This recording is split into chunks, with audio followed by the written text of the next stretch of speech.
اعوذ باللہ من الشیطان الرجیم بسم اللہ الرحمن الرحیم اللہم صلی علی محمد وآل محمد۔ مومنین مسلمین، اگر کوئی انسان کسی مطلب یا حاجت کو پامنا چاہتا ہے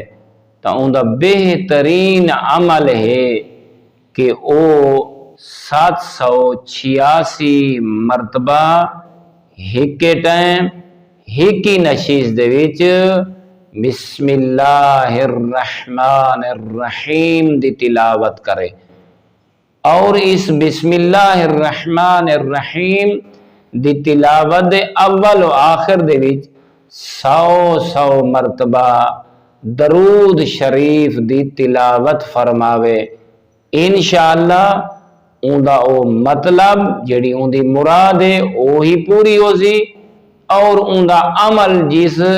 وجہ تو وہ کریں دا پہ اس عمل دے وچ بھی او کامیاب راسی۔